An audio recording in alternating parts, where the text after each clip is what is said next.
2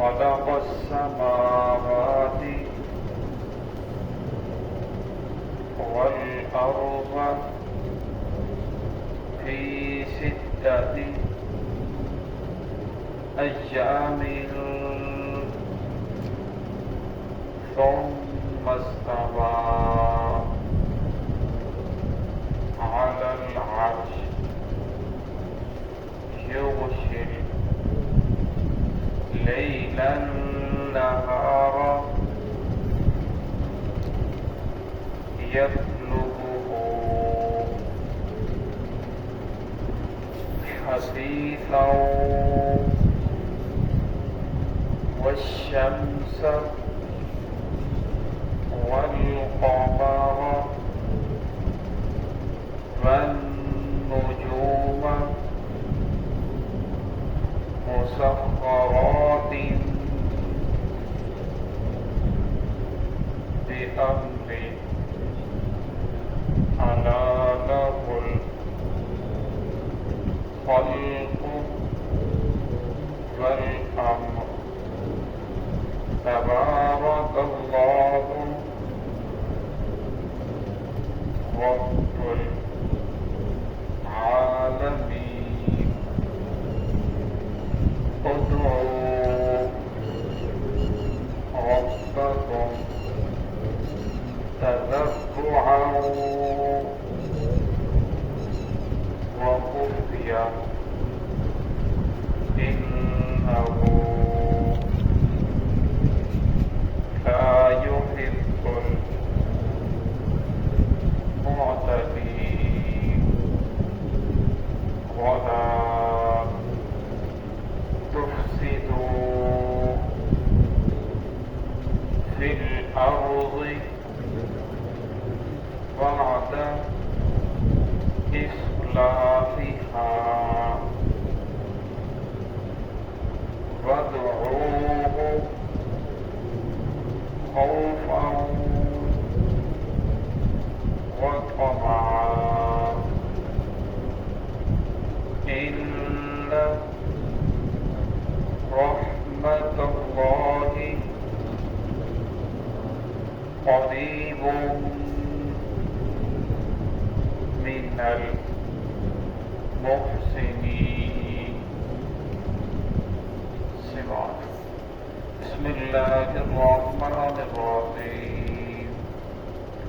إن ربكم الله الذي خلق السماوات والأرض في 6 أيام ثم استوى على العرش يغشي الليل النهار يطلبه حثيثا والشمس والقمر والنجوم مسخرات بأمره ألا له الخلق والأمر تبارك الله رب العالمين.